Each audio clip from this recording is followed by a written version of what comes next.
In this video, we're going to take a look at two things. Number one, how to create new projects within Xcode. And this will be the same process each time you actually work on a mini project. And number two, getting familiar with some of the nuances of Xcode, how to work with the interface, how to actually work and code new projects. So the first thing we're going to do is create a new project here. And this is the Xcode welcome screen. So I'm just going to click on this. And we make sure that it's set to iOS and app. Click on next. And in the product name, we need to give our app a name here. So this is the name of our project. Now, one rule that you need to ensure that you're following is that the name must be in upper camel case. So if I'm going to create this, that means it's if I'm going to name this sample project, so it's going to be essentially like this. Okay, so you can see that the first letter of each word is capitalized, and you can see also that there's no spaces in between words. Second part is making sure that the organization identifier is set correctly. So this is our school domain name, cdnis.edu.hk, and it's in reverse. The interface is set to storyboard, not Swift UI. Lifecycle is the only option here, which is the app delegate. Language is Swift, and just make sure that you have unchecked use core data and include unit testing. So we just don't want to include these. And whenever you create a new project, providing that this part here is actually set up correctly the first time, the only thing that you will need to do each time you create a new project is to give it a name. So we're going to click on next here, and you probably already have this ticked if you haven't used Xcode before. If it's the first time, just untick this one here, source control. Okay, so we don't want that ticked as well. And we're at a point now where we can actually begin and saving our project. And what I'm going to do here is, and this is what you should be doing as well, is to have a folder that will contain all of your work and all of your mini projects that you are actually creating. So assume that I'm in grade 8 here. I'll have a grade 8 folder. And inside this grade 8 folder, I probably will have another folder which is for design, technology. And then within there, because we're doing a few units of study in design, you probably want to have another folder called coding or application development, whatever you decide. And we're going to create the project at this level. So I'm just going to hit create. Okay, so it's creating the project, and this is what you end up with here. Now, what you can see here is a general overview of your project. Okay, very specific things in terms of device orientation, etc., etc. So we're not going to worry about this. There's a few key things that you need to know. First of all, at the left-hand side here, you have these different navigators, and we're actually on the project navigator here. In the project navigator, what you can do is access all the files for your project. Okay, so there's different files here, and each of these files is very important and is responsible for different aspects of the life cycle of your project. So the few key files that we're going to be working with is this file here, which is the view controller Swift, and this file here, although it's empty right now, it will contain the code for your project, for each of your projects. Okay, and on the storyboard here, you can see on the storyboard that we'll actually have one view controller. Okay, so this is a view controller, and on the view controller, this is where you actually begin building your user interface. Now, the user interface is essentially the elements or objects that the user will interact with, things like buttons and labels and text fields and switches and all of the other user interface elements that we are accustomed to when we're using iOS apps. Okay, and I'll be showing you how to add user objects and from the object library shortly. The assets folder here typically is used for putting in the icon for the app. You can see there's a placeholder here. But in addition to that, when we begin working with images, you will actually be adding your images to the asset library. And these are essentially the three key files that we will need to work with. One little bit of advice: please do not go into these files here and begin working and deleting things, because that will affect the operation of your project.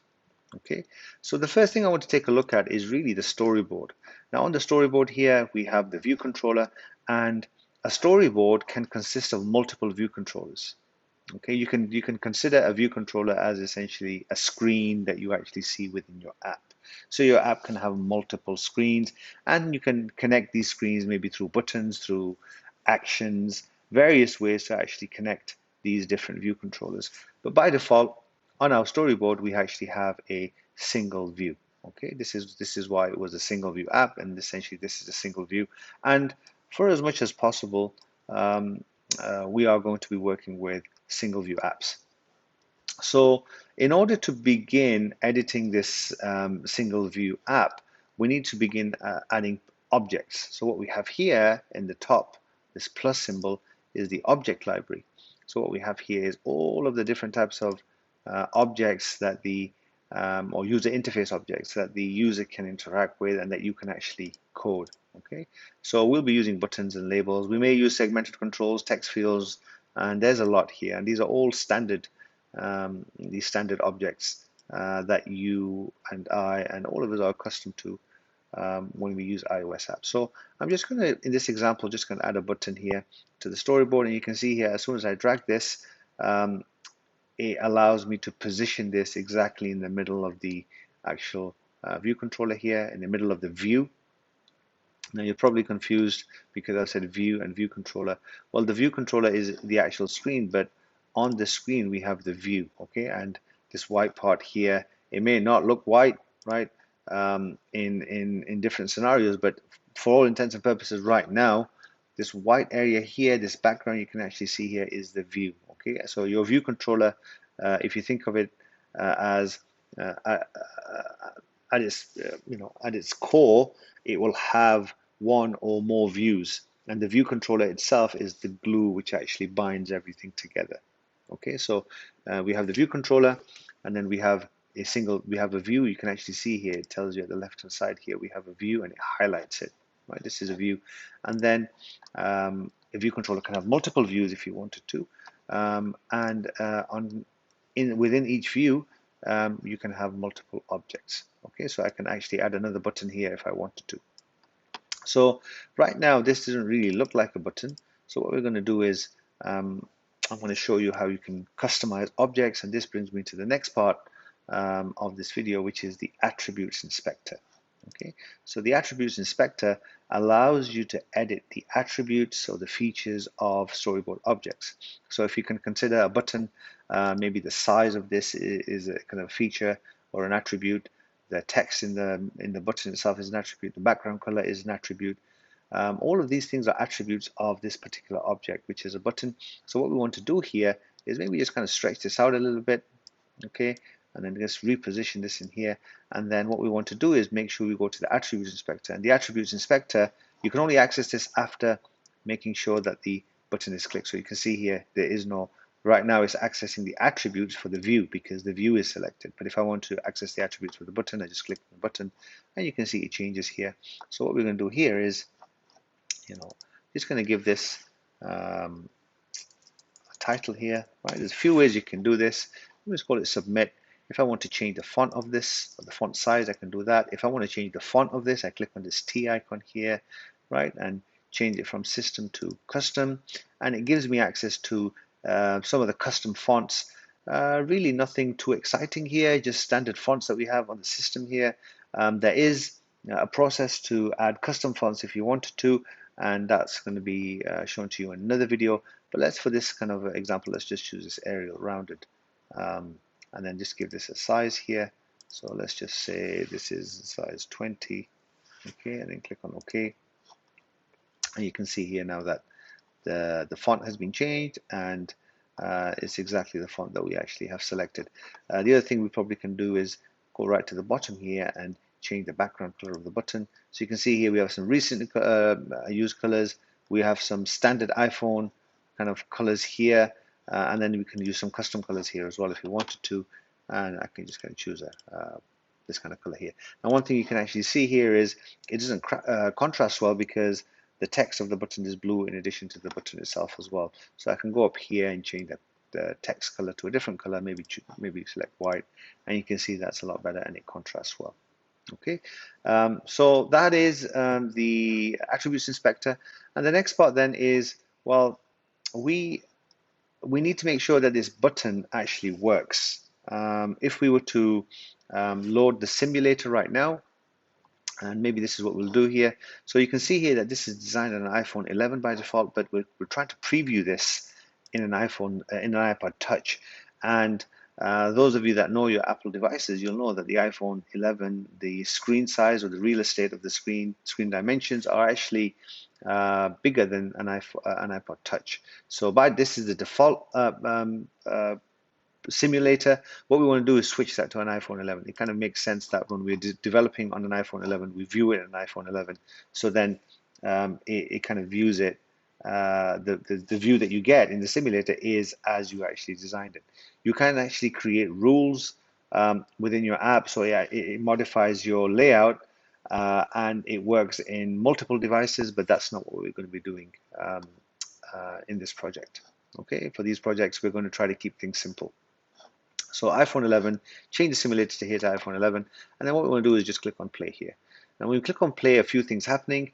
It's building the project, it's checking the code just to make sure there's no syntax errors. Obviously, we don't have any errors at the moment. We don't even have any code at the moment. So all it's doing is it's building the project, okay, and it's checking things, and then when it's done that, it will launch the app. When everything is okay, it will launch the app in the simulator, and shortly you should see the app load up. And you'll see a blue button. So here it is, here's the blue button, and if I click on this, you can see here that the action of clicking is quite visible here, but the button is not doing anything, and the reason behind that is because we haven't configured the button to do anything just yet. So the next thing I'm going to show you is the assistant editor and how you can actually connect the button up to your code, and then in future you can actually have this button do things. So what we want to do is we want to really stop the app running in the simulator. We don't want to quit this, because once we quit this and we make some changes to our project, it's going to rebuild the project again, it's going to relaunch the simulator, and that process, depending on how quick your computer is, can take some time.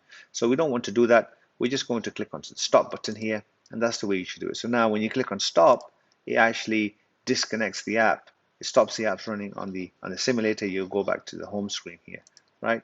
And then when you've made further changes, you can click on the play again, and this time around it doesn't necessarily need to relaunch the simulator, so it saves you a bit of time.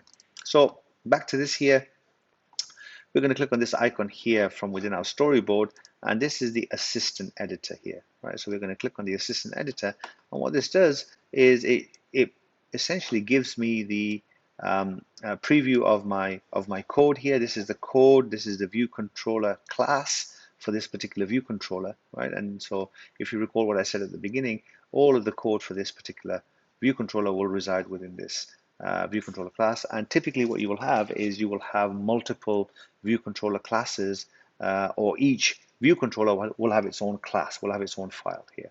So if you want to make some space for yourself, what you can do is you can kind of click on these icons here just to hide certain parts of the Xcode interface, just to give yourself a little bit more space here.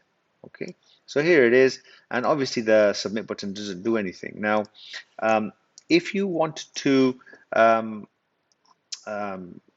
this button to do something, what you would need to do is you would need to establish a connection between here and here. And the way you do that is, first of all, well, there's multiple ways. That's the first thing, multiple ways to do this, but this is the way that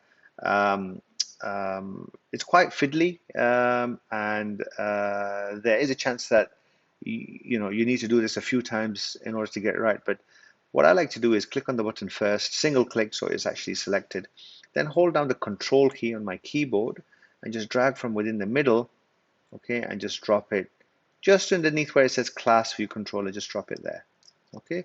And then I'll just kind of get my finger off the control key, and then it's asking me, well, what type of connection do I want to create? So there's a few different types here, but I want to draw your attention to outlet and action.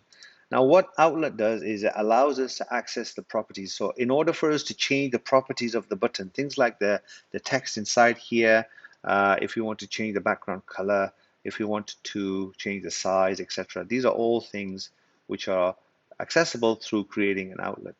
An action is where when you click on the button, it actually does something. So that's the difference between an action and an outlet. The outlet allows us to access properties of an object, the storyboard object, right? And I've given you some examples of that. And an action allows us to interact with that object in some way. So what we're going to do here is let's just give this a name. Okay, let's just create an outlet. And when you're creating an outlet for this button, let's just say for some reason you want to access the properties of this button, you will need to use lower camel case. Now, if you recall, when we created this project, we used something called upper camel case. Now, the difference between the two is just that the first letter of the first word in lower camel case is actually in lower case, as opposed to upper camel case where the first letter is uppercase. So we want to be as descriptive as possible, and we want to name this outlet something that actually reflects what this button or what this outlet will do. So I'm just going to call this submit button outlet. Right? Can't be more descriptive than that. So submit button outlet. We leave everything else as default. Okay, we don't change anything else and just hit connect. And now what you can see here is a bit of code here which says IB outlet, weak var, submit button outlet, and it's of type UI button. It's connected to the button. If you were to hover over this dot here, you can actually see it tells you that it's connected. That's just one way to see which objects are connected to your storyboard. And now we can actually begin working with this. You know, if we wanted to create an action for this, we could create an action as well, and we can actually begin working with this and doing things with this particular project because now it's connected. So that was the assistant editor. What you can do is if you want to get out of the assistant editor, you can just click on this X icon here and it goes back to your storyboard. If you ever want to go back to your assistant editor, right, you need to click on this icon here, click on assistant, and it actually goes back to your assistant editor. Okay, that essentially is the basics of using this interface. There's just so much more that I can talk about, but in order just for you to get started, those are the key things that you need to be aware of. Okay, so every time you actually work with Xcode, the process is the same. When you're creating a project, make sure that you have the settings as I've actually described them at the start of this video. Once you actually have the correct settings for new projects, they will stick and they won't change. And then we also went through some of the kind of basics of the Xcode interface. So those are the different different kind of navigators here. So we only looked at the project navigator here, right? There's different files inside here. And at the same time, how to switch simulators, because by default it was set to the iPod Touch, and then how to access the assistant editor and create connections. Okay, that's it, and thank you for watching.